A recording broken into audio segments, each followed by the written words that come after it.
सब पे धीरे धीरे करके बात करेंगे। आप सबको पता होगा कि पिछले 8 साल में एग्जाम सिस्टम की हालत बहुत खराब हो गई है। हर साल आवाज उठती है, जिन लोगों का सिलेक्शन हो जाता है वो ये कहते हैं कि आवाज मत उठाइए, मेरा सिलेक्शन तो हो गया है। और वो एग्जाम सिस्टम इतना खराब हो गया है और आप ये सोचते हैं कि एक बंदा आगे आएगा और वो 2 मिनट के अंदर सारे सिस्टम को ठीक कर देगा, जो कि संभव नहीं है। आपके बहुत वक्त की खामोशी, आपके बहुत वक्त के डर ने सत्ता को इतना मजबूत कर दिया है कि इतना आसान चीज मेरे लिए या शिक्षकों के लिए भी नहीं है जो आप सोचते हैं। पहली चीज, आपको याद होगा जब मैंने पहली वीडियो जारी की थी तो उसमें यह बोला था कि ये लड़ाई पूरे खराब एग्जाम सिस्टम के खिलाफ है। चाहे वो दिक्कतें रेलवे एग्जाम में हो, चाहे एसएससी एग्जाम में हो, चाहे टीचिंग एग्जाम में हो, किसी भी एग्जाम में हो, हम हर एक चीज के खिलाफ आवाज उठाएंगे और सीधे डीओपीटी मिनिस्टर साहब से बात करेंगे। अगर मैं थोड़ी सी पहले की बात करूं तो आपको पता होगा 2024 के रिजल्ट से पहले, प्री के रिजल्ट के बाद मैंने खूब चिल्ला चिल्ला के आवाज उठाई और बहुत उस आवाज का विरोध भी हुआ। कोर्ट से जाकर के आखिरी वक्त में रिजल्ट रिवाइज हुआ। उसके बाद जब मेंस के अंदर दिक्कत हुई तो फिर आवाज उठाई, रिफॉर्म की बात की और सब शिक्षकों को भी लेकर के एक साथ हम सीजीओ कॉम्प्लेक्स गए और वहां पे कई सारी चीजों पे बात हुई कि भाई नॉर्मलाइजेशन फॉर्मूले को ठीक कर दीजिए, जो कि अभी काफी हद तक ठीक हो चुका है। कई सारी चीजें वहां भी थी जो हमने आवाज उठाई थी। लेकिन सिस्टम की क्या प्रॉब्लम है कि आप जब 10 चीजें बोलते हो तो वो 5 ठीक कर देते हैं और 7 कोई दूसरी नई खराब कर देते हैं। जैसे कि इस बार हुआ। इस बार क्या हुआ कि वेंडर चेंज हो गया, जो डिसीजन जनवरी में ही लिया जा चुका था। अब मैं आपसे एक बात पूछना चाहता हूं, आपने आज से पहले भी एग्जाम दिए होंगे, आपने आईआईटी जेईई का एग्जाम दिया था, आपको पता है कि आपका वेंडर कौन था? नहीं पता। इस बार हमें पता लग गया। पता लग क्या गया? एसएससी ने तो बताया नहीं, हमने खुद पता लगाया। एसएससी के नोटिस निकाले, किसको टेंडर मिला है नहीं मिला है, और उसके पीछे की चीजें हमने जानी कि भाई क्या दिक्कत है, और वो पता चला कि एक वेंडर नया आया है। जब हम अंदर की तरफ जाके देखते हैं तो पता चलता है कि सिर्फ वेंडर ही नहीं है, बहुत सारी चीजें इन्वॉल्व हैं। आधार ऑथेंटिकेशन कोई एक नई कंपनी कर रही है, सर्वर किसी और कंपनी का है, एडुकेटी सिर्फ एग्जाम मैनेज कर रहा है। तो जब उसने एसएससी फेज एक्स का एग्जाम मैनेज किया तो उसमें बहुत सारी प्रॉब्लम आई और वो आवाज ऐसे आग की तरह फैली कि भाई इतनी सारी दिक्कत कैसे हो सकती है। सेंटर्स का मिसमैनेजमेंट ये दिखाता है कि ठीक तरीके से एग्जाम नहीं हो रहा। इस पे हमने आवाज उठाई, खुद डीओपीटी तक भी गए और आपको पता ही है कि उसके बाद की चीजें क्या हुई। अब देखिए, ये डीओपीटी से, अगर आप डीओपीटी मिनिस्टर से आज मिलना चाहते हो आज के दौर में, वो भी शिक्षक, पहली बात मैं आपको बता दूं, चाहे वो एसएससी के चेयरमैन हो, चेयरमैन साहब ने तो साफ कह दिया है कि मैं किसी शिक्षक से नहीं मिलूंगा क्योंकि मेरी जवाबदेही किसी शिक्षक के लिए नहीं है। और होगी भी क्यों? हम सब लोग प्राइवेट शिक्षक हैं, लोगों को बाहर से दिखता ही नहीं है। सच्चाई भी है कि प्राइवेट शिक्षकों का तो एक बिजनेस है ये, और आप सब स्टूडेंट भी ये चीज जानते हैं कि स्टूडेंट के हितों से ऊपर आज हमारे थंबनेल के क्लिकबेट, आज हमारे व्यूज की चाहत बहुत ऊपर है आपके हितों से भी। तो उस दौर में जहां टीआरपी और व्यूज के लिए इतनी मारामारी हो, किसी लड़ाई को पूरी तरह सफल बनाना आसान भी नहीं है। मैं दावे से कह सकता हूं कि कितने सारे लोग ये सच में सोचते हैं कि बच्चों के हित के लिए कुछ किया जाए, बहुत कम लोग हैं। तो आपको भी हर एक चीज को समझना पड़ेगा। आप अगर बहुत जल्दी उम्मीद पा लेंगे और फिर हर्ट हो जाएंगे तो ऐसा नहीं हो सकता। मैं आज की बात से शुरू करता हूं। आप हमारा संघर्ष, मुझे पता है कि मैं कितने दिल से इस लड़ाई में जुड़ा हुआ हूं, वो आप लगातार देख रहे हैं। मुझे मालूम है कि कैसे सारे शिक्षकों को दिल्ली बुलाना कितना मुश्किल काम था। मैं उन सब शिक्षकों को हाथ जोड़ के धन्यवाद भी देता हूं कि उसमें से चाहे कुछों के इंटेंशन नहीं भी सही रहे हो, लेकिन ये बड़ी बात है कि वो सब दिल्ली आए। अगर वो दिल्ली ना आए होते, अगर उस दिन वो सब ना हुआ होता, ये आवाज नेशनल आवाज ना बनी होती, आज आप देख रहे हैं कि कितने बड़े बड़े लोग आप जानते हैं, चाहे वो ध्रुव लाठी हो, जो इस मुद्दे पे बोल रहे हैं, जो नेता हैं, उनको इतना यूट्यूब मीडिया या डिजिटल मीडिया से फर्क नहीं पड़ता जितना न्यूज चैनल से फर्क पड़ता है। आप कभी किसी नेता से मिले होंगे, आप देखेंगे उनके यहाँ आज तक एनडीटीवी सब चल रहा है। तो जब ये आवाज इतनी हम उठा पाए, तब जाके ये संभव हो पाया कि आपसे डीओपीटी मिनिस्टर मिल रहा है। उनको क्या पड़ी है, वो डायरेक्ट मना कर देंगे, भाई कौन हो आप, कोई सरकारी शिक्षक हो, क्या हो आप? तो आप हमारी मजबूरी को भी इसमें समझा करो कि हम कितनी तेज आवाज बोल सकते हैं। तो जब इन सब चीजों पे आज बात हुई और हम मिलने गए, 4 लोग आपको पता होगा मिलने गए, उसमें मैं आपको एक चीज ये भी क्लियर करना चाहता हूं, बहुत सारे शिक्षकों की ये शिकायत हो सकती है कि हमें भी मिलने का मौका मिलता। देखिए ये ऐसी चीज है जहां पे कोई ऐसा नहीं है कि बहुत पहले से कोई एक प्लानिंग थी कि डीओपीटी मिनिस्टर साहब आज आपको मिलेंगे, बिल्कुल भी ऐसा नहीं था। वो तो ये आप ऐसा कहिए कि खुद किस्मती कहिए कि हम लोग आसपास ही थे और अचानक से फरमान आ गया कि जी आप 3 बजे आ जाइए, तो मिलना संभव भी हो गया, वरना पॉसिबल ही नहीं था। तो जब वहां पे गए तो चेयरमैन साहब भी बैठे हुए थे, उन्होंने सबसे एक एक करके ये सारी समस्याएं पूछी। आपको पता होगा, मैं यहाँ पे सब लोगों को आज क्रेडिट भी दूंगा। बहुत सारे लोगों को लगता है कि यार हमें क्रेडिट नहीं मिला। जैसे आपको पता होगा कि एसएससी एग्जाम्स के जो ड्राफ्ट रेडी किया था वो प्रशांत सर ने किया, और उन्होंने जो चीजें मेंशन की थी सब वो हम लोग दे रहे हैं कि जैसे हमने सेक्रेटरी को मिलकर दे दिया। लेकिन डीओपीटी मिनिस्टर साहब से मिलने का मतलब था कि उनके सामने एक एक बात रखें। अब जितनी भी मांगे थी, पहले तो मैं आपको ये क्लियर करूंगा, अगर आपको ये लग रहा है कि आपकी मांगे मान ली गई है। देखिए मांग ये थी कि आपको एक एक्स्ट्रा अटेम्प्ट दिया जाए, जिसपे मैंने हाथ जोड़ के 15 से भी ज्यादा बार रिक्वेस्ट की कि एक एक्स्ट्रा अटेम्प्ट इसलिए बच्चों को दिया जाए ताकि 2023 और 24 की जो चीजें खराब हुई, जिसमें आखिरी अटेम्प्ट वाले बच्चे का नुकसान हो गया, उसकी भरपाई की जा सके। तो आपस में ही उन्होंने बात की और उस पर ये निष्कर्ष निकाला कि नहीं जी ये नहीं दिया जा सकता। फिर बात आई कि आप 1 जनवरी एज को कर दीजिए, ये भी नहीं हो सकता। तो अगर ये माना जाता तो मैं कहता कि जी हाँ मांग मान ली गई है। ये एक ऑब्जेक्टिव मांग थी कि अगर मान ली जाती तो डायरेक्ट हो जाता। दूसरी ऑब्जेक्टिव मांग ये थी कि भाई वेंडर अगर खराब है, जो एग्जाम में फेल हो चुका है, तो आप किसी दूसरे वेंडर से एग्जाम करा लीजिए, आप कोई और वेंडर ले आइए। मैंने तो इनफैक्ट टीसीएस भी नाम यूज नहीं किया। तो उन्होंने हमसे ये कह दिया कि क्या आपको टीसीएस ने भेजा है कि टीसीएस एग्जाम करा ले। चेयरमैन साहब ने इस पे कहा कि टीसीएस के पास बहुत सारी लैब है, एडुकेटी के पास नहीं है। मैंने तुरंत वहां ये आवाज उठाई कि जब एडुकेटी के पास लैब नहीं है तो आपने उसको एग्जाम कराने का ठेका कैसे दे दिया? क्या आप सिर्फ एक शब्द को ठेका दे देंगे? सबके पीछे एक प्रोसेस है, एक इंफ्रास्ट्रक्चर है, एक सिस्टम है। अगर उसके पास वो ही नहीं है तो वो किस बात का वेंडर है? ये सब बातें जब उठाई गई तो उनका सीधा कहना था कि आप कैसे डिसाइड करोगे कि कौन वेंडर एग्जाम लेगा? आप तो इस पे बात करो कि आपका एग्जाम ठीक होगा या नहीं होगा। हमने कहा अभी 50-53 हजार लोगों के साथ एसएससी फेज में गलत हुआ है। उन्होंने कहा री एग्जाम कर देंगे। हमने कहा कि बहुत सारे बच्चे उसमें भी छूट जाते हैं। उन्होंने कहा आप एक लिस्ट दे दीजिए, वेरीफाई करके उसका भी एग्जाम करा देंगे। ये बोल दिया गया। अगर आप कहेंगे कि मांग थी ये, तो ये मांग नहीं थी, ये तो उनका फर्ज है जिन बच्चों के साथ गलत हुआ है उनका री एग्जाम कराना। तो मांग पहली यही थी कि भाई आप एक एक्स्ट्रा अटेम्प्ट दे दो जो गलत हो गई। दूसरी मांग थी कि आप एडुकेटी को हटा के किसी नए वेंडर को लाओ जो गलत हो गई, कि नहीं ये नहीं हो सकता। अब मैं क्या बोलूंगा एक मिनिस्टर को? नहीं नहीं आपको तो ये करना ही पड़ेगा। ऐसा तो पॉसिबल नहीं है। मैं कोई सरकार नहीं चला रहा हूं, आपने कोई चुनकर मुझे नहीं भेजा है। मैं तो आपकी आवाज को बुलंद करके वहां तक लेके गया हूं। आप समझिए इस चीज को, मैं जो भी बात कर रहा हूं वो दिल से कह रहा हूं। अब बात आई कि भाई आप रॉन्ग क्वेश्चन के नाम पे 100-100 रुपए वसूलते हो। फिर वो इस चीज पे भी एग्री हो गए कि कोई बात नहीं, हमने मार्क्स टू ऑल दे तो दिया, सबको नॉर्मल कर दिया। मैंने वहां पे ये आवाज उठाई कि आप नॉर्मल कर देते हो लेकिन जो सवाल गलत होता है उस पर गलत लिखा नहीं होता, और ये हर एग्जाम का हाल है। तो उन्होंने कहा कि अगली बार से 100 रुपए हम रिफंड कर देंगे। अब आप कहें ये एक मांग मान ली गई, ये भी मांग नहीं है, क्योंकि ये तो आप हम पे अत्याचार कर रहे थे, आपने उस अत्याचार को वापस ले लिया है। मांग कैसे हो सकती है? ये मैंने लिखी भी थी सारी चीजें जो हो सकता था। फिर बात आई स्टेनो एग्जाम की, तो उन्होंने कहा स्टेनो एग्जाम बहुत कम बच्चे देते हैं और हम बहुत अच्छे से करा लेंगे। अब आप क्या कहेंगे कि आप नहीं करा पाएंगे, आप इसको हटा लीजिए। तो मान लो चलो 10 दिन भी कराएंगे तो कैसे पता चलेगा? पता कैसे चलेगा? अब बात आई कि सीजीएल एग्जाम तो बहुत सारे लोग देते हैं, तो अभी स्टेनो एग्जाम ये बता देगा कि ये एग्जाम ठीक तरीके से करा पा रहे हैं या नहीं करा पा रहे। तो आप ये मत समझिए कि आपकी लड़ाई खत्म हो गई है। हमारी लड़ाई सिर्फ डीओपीटी मिनिस्टर से मिलने तक की नहीं थी, हमारी लड़ाई इस एग्जाम सिस्टम को सुधारने की थी। और आप ये मान के चलिए जब भी कोई मुहिम की शुरुआत होती है, अब तक हम 8 से 10 मुहिम चला चुके हैं और हमने उनको बहुतों को सफल बनाया है, धीरे धीरे करके चीजें ठीक की हैं।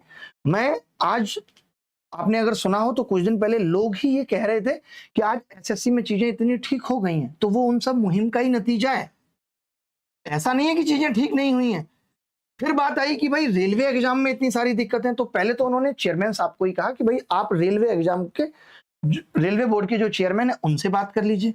मैंने वहां एक रिक्वेस्ट जारी की कि भाई आप ऐसा करिए, रेलवे के शिक्षकों के साथ जैसे आज आपने एसएससी चेयरमैन को बिठाया है, वैसे आप रेलवे के चेयरमैन को बिठा दीजिए।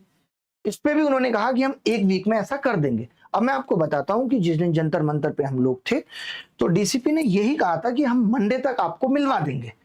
वो चीज हो गई। अब ये कह रहे हैं कि हम एक हफ्ते के अंदर ये चीजें ठीक कर देंगे। जैसे बात आई सीपीओ रिजल्ट क्यों नहीं जारी हो रहा, तो सीपीओ रिजल्ट जारी करना इनकी जिम्मेदारी है। इन्होंने कहा एक हफ्ते में कर देते, तो मैं इसको भी मांग में नहीं मानता कि हमने मांग की। ये किस तरीके की मांग है? रिजल्ट तो आपको जारी करना था, हो सकता है आप 10 दिन में करते, 15 दिन में करते, अब आपने कह दिया हम 7 दिन में कर देंगे। ये जरूर कहा जा सकता है इससे कि जो वादे इन्होंने किए हैं वो 7 दिन में देखने वाली बात होगी, क्या क्या चीजें हो सकती हैं। हमने कहा कि एक बच्चे का जब एग्जाम कैंसिल होता है वो अपने टीचर्स को मैसेज करता है, कोई भी एग्जाम, तो आपका कोई ग्रीवेंस सेल नहीं है। तो इन्होंने कहा कि हम हाँ एक वेबसाइट है, एक ग्रीवेंस सेल और हेल्पलाइन नंबर इस तरीके का जारी करते हैं जहां पे बच्चा मेल करेगा, उस मेल में उसको एक्नॉलेजमेंट जाएगी और उस एक्नॉलेजमेंट में लिखा होगा कि आपके इशू को इतने समय में सुन लिया जाएगा। तो ये एक सुधार थे। ये भी मैं नहीं कह सकता कि कोई ऑब्जेक्टिव मांग थी। अब ये सुधार कितने दिनों में होंगे, 10 दिन, 15 दिन, 20 दिन या 2 महीने, 4 महीने, ये भी सब देखने वाली बातें होंगी। बट आप आशा नहीं खो सकते। देखिए आज अगर मैं यहां खड़े होकर बोल रहा हूं और इतने दिनों से हर बार जब भी कुछ गलत होता है तो आवाज उठाने लग जाता हूं, तो इसलिए ही कि मैं ऑप्टिमिस्टिक हूं। बहुत सारी प्रॉब्लम है सिस्टम में जो आप सोच नहीं सकते, उस एंड पे बैठ के उतनी प्रॉब्लम है सिस्टम में, लेकिन सब एक दिन में दूर नहीं हो पाएंगी। आपने भी बहुत इग्नोरेंस किया है। जो लोग सेलेक्ट होते गए उनको लगता रहा सब ठीक चल रहा है, तो सिस्टम की खराबी की जड़ें बहुत गहरी हो गई। अब आप एक दिन में ये उम्मीद नहीं कर सकते, आप ये नहीं सोच सकते कि हम एक दिन में सब कुछ ठीक कर लेंगे। आज हर जगह तो आवाज उठाई जा रही है। इलाहाबाद में लोग अलग आवाज उठा रहे हैं, जब ये चीज शुरुआत हो गई बंगाल में लोग अलग तरीके से आवाज उठा रहे हैं, पटना में लोग अलग तरीके से आवाज उठा रहे हैं। जब भी कोई आवाज उठती है आप सबने आवाज उठाई, आप सबने इतना विरोध किया, इतने सारे शिक्षक साथ आए, तो ये संभव हो पाया कि एक बार 1 to 1 बात तो हो सरकार की। सरकार इस चीज पे एग्री तो करे कि भाई आपके अंदर प्रॉब्लम्स हैं। मैंने ये बात भी वहां रखी कि चेयरमैन साहब हर बात में कह देते हैं कि प्रॉब्लम है, लेकिन ये प्रॉब्लम दूर कब होंगी ये तो पता चले। तो इन सब चीजों पे बात हुई। अब एक बात ऐसी आ रही है जहां पे बहुत सारे लोगों के बीच में कंफ्यूजन है कि भाई सीजीएल एग्जाम पोस्टपोन्ड होगा या नहीं होगा। मैं अपना बयान दे चुका हूं, आप और भी बहुत सारे बयान सुनेंगे, तो अब ये आप पे निर्भर करता है कि आप कहां ट्रस्ट करते हैं। बाकी वक्त बता देगा क्या होगा और क्या नहीं होगा। ठीक है, तो मैं उस चीज पे इतना ही बोलूंगा। दूसरी एक और कौन कौन सी बातें थी, हाँ अब देखिए आप इन चीजों पे नहीं कह सकते कि पेपर का स्टैंडर्ड ठीक कर दीजिए। डीओपीटी मिनिस्टर को इससे मतलब नहीं है, कह भी दिया आपने, वो कह देगा ठीक है ठीक हो जाएगा। आप कैसे मानेंगे कि कितना ठीक होगा नहीं होगा? ये बातें तो आज से 3 महीने पहले भी थी या नहीं थी। तो अगर दोबारा फिर किसी एग्जाम में इस तरीके की गड़बड़ होती है तो आवाज तो लगातार बुलंद करते रहना पड़ेगा, लेकिन आप ये भी समझेंगे कि आज की सरकार के साथ समन्वय बनाते हुए चलना पड़ेगा। आपको ये ध्यान रखना पड़ेगा कि लॉ एंड ऑर्डर भी चलता रहे। आप ये नहीं कर सकते कि नहीं मैंने तो जिद पाल ली है कि अब मैं मानूंगा ही नहीं, ये काम करके दिखाओ। इस तरीके से तो किसी भी आंदोलन को दमन करने के लिए सरकार पूर्णतः स्वतंत्र है और पूर्णतः उसके पास ये पावर है कि वो कर सकती है। तो हमें हर एक चीज का ध्यान देना पड़ेगा। आज मैं यहाँ खड़ा होकर बोल रहा हूं, बहुत सारी ऐसी बातें हो सकती हैं कि जो मैं आपसे नहीं कह सकता हूं। तो मैं पहले आप ये डिसाइड कर लीजिए, जब मैं किसी चीज को लीड कर रहा हूं तो मेरी शिक्षकों से भी ये गुजारिश है कि आपको भरोसा रखना पड़ेगा, बच्चों को भी भरोसा रखना पड़ेगा। मैंने तो बिल्कुल भी ये बात नहीं कह रहा हूं कि डीओपीटी मिनिस्टर से मिलना हमारे एग्जाम सिस्टम का सुधार नहीं था, हमारी जीत नहीं थी कि हमने बात कर ली, हम बैठ लिए, ठीक है जी अब सारी चीजें ठीक हो गई। ऐसा बिल्कुल भी नहीं, वो चीजें धीरे धीरे ठीक होगी। आप हर एक चीज को सुधार का हिस्सा समझिए कि उस सुधार होने तक ये सब सारी चीजें हिस्सा हैं कि यहां तक पहुंचे, अभी यहां तक पहुंचेंगे, यहां तक पहुंचेंगे और काफी हद तक सुधारेंगे। अभी भी मुझे सोचिए जिस लेवल पे मैं लड़ता हूं, हर चीज करता हूं, मुझे ये दिख रहा है मैं कोई टाइमलाइन नहीं निर्धारित कर पा रहा हूं कि ये पूरा सिस्टम कब पूरी तरीके से ठीक हो सकता है। बहुत खराब हो चुका है, जितना आप सोच नहीं सकते उतना खराब हो चुका है। बट मैं आपको सारी बातें बता के आपके दिल को भी नहीं तोड़ना चाहता हूं। मैं ये भी नहीं कहना चाहता हूं कि नहीं नहीं नहीं आपका कुछ नहीं हो सकता। उस खराब सिस्टम में भी, उस कम रिसोर्सेज में भी बहुत सारे लोगों का भला हो रहा है। तो ये उम्मीद है कि आपका भी हो। बाकी आप कुछ पूछना चाहते हैं तो पूछ सकते हैं। बाकी देखिए जब भी कोई एग्जाम हो या किसान आंदोलन हो या किसी भी चीज पे आवाज उठे तो आपको समझना पड़ेगा कि बहुत सारे आरोप आप लगा सकते हैं किसी भी लीडर पे जो चल रहा है कि नहीं नहीं भाई आपने ऐसा नहीं किया, वैसा नहीं किया। आप अपनी जगह उसको रख के देखिए कि क्या आप ऐसा कर पाते। सांस लेने की फुर्सत नहीं मिली है 7 दिनों से। हर दिन मैं 2-2:30 बजे घर आता हूं। इतना आसान नहीं होता आरोप लगाना। मैं फिर भी ये कह सकता हूं कोई कमी आपको दिख सकती है, मगर नियत में कभी कमी नहीं दिखेगी। मन जब ये शुरुआत कर रहे हैं चीजों की तब भी सच्चा था। शायद उस मन सच्चे की वजह से ही हम वहां तक पहुंच भी पाए, वरना आसान नहीं था। तो आवाज उठती रहेगी। आवाज में किसी भी तरीके की आपको ये नहीं दिखेगा कि हम गलत को अब सह लेंगे, कभी नहीं। अब आप बताइए कि एसएससी एग्जाम में हमने 100 तरीके की कमी बता दी, उन्होंने कह दिया कि हम हर बच्चे का री एग्जाम करा देंगे। अब मैं कहूं नहीं जी आप नहीं करा पाएंगे आप री एग्जाम भी, तो वो बहस बढ़ती रहेगी, वो सॉल्यूशन तक नहीं पहुंचेगी। हमें भरोसा तो रखना पड़ेगा जिस सिस्टम को या जिन लोगों को हमने चुन के भेजा है, हम भरोसा ही करना हमारे पास ऑप्शन है। और क्या है, सोचिए आज मैं होता डीओपीटी मिनिस्टर, मैं होता प्रधानमंत्री, तो हाँ शायद मैं बच्चों के हित के लिए ज्यादा सोचता हूं, मैं तुरंत ये डिसीजन ले लेता, नहीं अभी ये 5 चीजें होनी चाहिए और तुरंत ये वेबसाइट पे भी डलनी चाहिए। या फिर ऐसा हो सकता है कि मैं वहां बैठे लोगों की सिस्टम को नहीं समझ पा रहा हूँ कि उनको भी क्या मजबूरियां रहती हैं जो चीजें तुरंत नहीं हो पाती। और किसी भी लीड करने वाले बंदे से उम्मीद सबसे ज्यादा रहती है और नाराजगी भी उतनी ज्यादा होती है। तो इसके लिए मेरा वही कहना है कि कमी आपको दिख सकती है, बट नियत में कोई कमी नहीं है। ये लड़ाई जारी रहेगी, चलती रहेगी, बट ये लड़ाई टुकड़ों में ही होगी। आपको भी सीखना पड़ेगा। कोई भी मुहिम हो, चाहे आप अन्ना आंदोलन ले लीजिए, चाहे आजादी का आंदोलन ले लीजिए, एक दिन में कुछ भी ठीक नहीं हुआ। अंग्रेजों के कितने सालों का अत्याचार रहा? 200 सालों के अत्याचार को खत्म करने में बहुत सारे आंदोलन किए गए। तो ये भी जो आपके दिमाग के साथ खेला जा रहा है, और आप सबसे गुजारिश भी है कि पेपर पोस्टपोन्ड हो, कितने दिन के लिए हो, ज्यादा दिन या कम दिन, आपको पढ़ाई करते रहना पड़ेगा।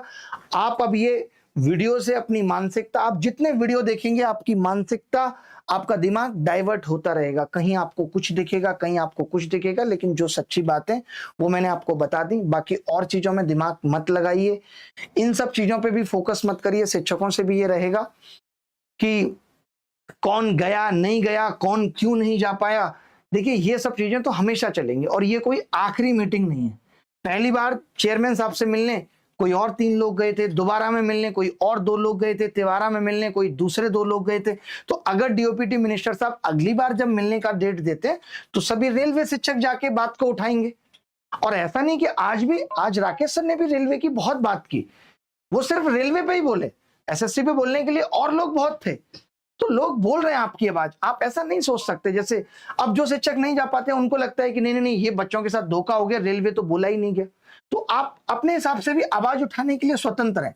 मैं तो कहता हूं हर शिक्षक को आगे बढ़ के, अगर कोई शिक्षक को ये लगता है कि वो इस आवाज को और अच्छे से आगे बढ़ा सकता है, चाहे वो रेलवे की आवाज है, चाहे वो शिक्षक भर्ती की आवाज है, चाहे वो यूपी में किसी एग्जाम की आवाज है, सबने कोशिश की। मैं ये नहीं कहूंगा कोई नहीं कर रहा था। आरडब्ल्यूए से नवीन सर कोशिश कर रहे थे कि भाई डीओपीटी मिनिस्टर से जितनी जल्दी मुलाकात हो जाए। अंकित भाटी सर कोशिश कर रहे थे, परसों उन्होंने मुझे बोला, कल बोला कि हम कोशिश कर रहे हैं सर, देखते हैं मंडे मुलाकात हो जाए। तो सब कोशिश में लगे हुए थे और मिलना भी इसीलिए हो पाया कि सब शिक्षकों की एक कलेक्टिव आवाज थी, आवाज नेशनल मुद्दा बन गई थी। और आगे वो और मुद्दा गंभीर हो रहा था, तो सरकार का ये था कि हम किस तरीके से इस चीज को कन्विंस करें कि आगे मुद्दा ना बढ़े। तो उन्होंने कह दिया कि भाई आप हमें 7 दिन का टाइम दे दीजिए। तो 7 दिन कोई बहुत बड़ा वक्त तो नहीं। अगर हमें लगता है कि नहीं अभी भी सारी चीजें वही हो रही हैं, देखिए अगर हम अलग होने की सोचने लगेंगे, आज हमारी यूनिटी थी, हम इतने सारे लोग एक साथ थे, तो शायद बात इतने बढ़ के पहुंची है। तो सरकार हो या कोई भी हो, सब ये चीज करेंगे कि आपको अलग करने की कोशिश करेंगे, बच्चों को, शिक्षकों को। अगर आप होगे तो आपकी आवाज फिर दब जाएगी। तो मैं आप सबसे यही रिक्वेस्ट करूंगा कि होप रखिए, आशावादी रहिए कि चीजें धीरे धीरे सुधरेंगी, धीरे धीरे बदलेंगी। अब ये हो गया है कि अगर 100 रुपए रिफंड की बात है तो मैं दावे से कह सकता हूं कि आप शायद गलत सवाल पूछने का ट्रेंड खत्म हो जाएगा। मानते हैं ये बात? तो यही सब चीजें होंगी और मेरे पास भी बहुत ज्यादा कुछ बोलने को नहीं है। तमाम दर्द मैं भी दिल में लेकर बैठा हूं, बहुत सारी बातें हैं जो मैं कहना चाहता हूं, लेकिन आज बहुत सारी चीजों से बंधा हुआ भी हूं जो नहीं कह सकता हूं, ठीक है। और बहुत दुख भी है मुझे, क्योंकि जितनी उम्मीद आपको थी उतनी उम्मीद मुझे भी थी कि हम बहुत सारी चीजें झट से ठीक करा देंगे, बहुत सारी चीजों पे हमें जवाब मिल जाएगा, हम शायद तुरंत वेंडर चेंज कर पाएंगे, हम ये आश्वासन ले पाएंगे कि नहीं जी हमारा ट्रायल फेल हो चुका है इस वेंडर के साथ और बाकी कोई नया वेंडर इसको और अच्छे से करा पाएगा। मेरी भी उतनी उम्मीदें थी और उतनी उम्मीदों के साथ ही लड़ाई लड़ी जाती है। लेकिन जब भी आप कुछ सोचते हैं, आप एग्जाम में भी देने जाते हैं, 100 नंबर का पेपर होता है, आप सोचते हैं कि नहीं मैं 90 करके आऊंगा, लेकिन नहीं हो पाता, कई बार 80 हो पाता है। तो धैर्य तो रखना पड़ेगा, एक यही रास्ता है। तो मेरा भी मन बहुत दुखी है और कहने के लिए बहुत कुछ नहीं है। आप सबसे यही गुजारिश है, जो बच्चे हैं, कि वो पढ़ाई करते रहें, और शिक्षकों से भी ये गुजारिश है कि जितनी मनसा से आप इस बार साथ आए, थोड़ा और मन से आइए और बच्चों के हितों को ऊपर रखिए। आज जो लड़ाई है वो इस बात की है कि आपकी इस लड़ाई से भी कितना फायदा लिया जा सकता है, आपकी इस लड़ाई से भी कितने मैं वीडियो जारी करके व्यूज ले सकता हूं। तो ये सब चीजों का दुख शायद बच्चों को कम होगा, वो नहीं समझ पाते, लेकिन मुझे है, और आप भी जो लोग समझदार होंगे वो समझते होंगे। तो ये चीजें तो हैं ही, शायद इसलिए हम उतना जीत के करीब पहुंच भी नहीं रहे, क्योंकि हम उस इंटेंशन से नहीं है जहां हमारे लिए छात्र हित सबसे ऊपर है। हमारे अपने पर्सनल हित इतने ज्यादा हैं जहां हम छात्र हितों को कितनी बार तो भूल जाते हैं और हमारा ध्यान भी नहीं होता। तो आप सबसे भी ये गुजारिश रहेगी कि अगर कुछ सोचते हैं, अगली बार हम ये तय भी करेंगे कि अगर आपका दिल है कि आप उस सच्चे मन से बच्चों के लिए लड़ना चाहते हैं, तभी आप लड़िए। और इस लड़ाई से बहुत कुछ सीखने को भी मिला है, इस लड़ाई से बहुत कुछ लोग भी मिले हैं जो आगे चल के हमारी आवाज को और बुलंद करेंगे। धन्यवाद। बाकी और कोई भी अपडेट होता है, आप हमेशा देखते हो जब मेरे पास कोई ठीक अपडेट होता है तब मैं देता हूँ। हर बात पे आपको आके बता देना ऐसा हो गया वैसा हो गया, आपके समय को खराब करना मेरा बिल्कुल इंटेंशन नहीं है। और आप सबसे ये भी कहना चाहता हूं कि हमारे नाम पे भी आपको बहुत सारे वीडियोज, बहुत सारे थंबनेल जो आपको ये करेंगे कि इसमें क्या बोला होगा, आपका मन करेगा। तो ऐसे वीडियोज को मत देखिए जहां पे आपको कुछ भी ऐसा क्लिकबेट लग रहा है। लोग बहुत कोशिश करेंगे, आपको अलग अलग तरीके की आवाजें सुनने को मिलेंगी, और थर्ड पार्टी कॉपीराइट होता है। आपको लगता है कि कोई हमारे शब्दों का, हमारे फोटो का गलत इस्तेमाल कर रहा है, तो वो भी आप करते रहिए या हमें बताते रहिए, हम कर देंगे। धन्यवाद, थैंक यू, ख्याल रखिए, खुश रहिए। बहुत कुछ कहने को नहीं है, लेकिन जैसे कुछ और अच्छी खबर आपके लिए होती है, अभी भी कोशिशें जारी हैं, तो मैं बहुत जल्दी आपसे मिलूंगा और कहूंगा। और लास्ट अटेम्प्ट की लड़ाई अभी भी कोर्ट में जारी है, वो चलती रहेगी। और भी एक लड़ाई इनिशिएट करेंगे जिसके बारे में मैं आपको बता दूंगा। जो भी चीजें सरकार से सॉर्ट होंगी सरकार से करेंगे, जो भी चीजें कोर्ट से हो सकती हैं कोर्ट की लड़ाई लड़ेंगे, लेकिन कोशिश जारी रहेगी। हिम्मत रखिएगा, भरोसा रखिएगा। धन्यवाद, thank you, bye bye, take care.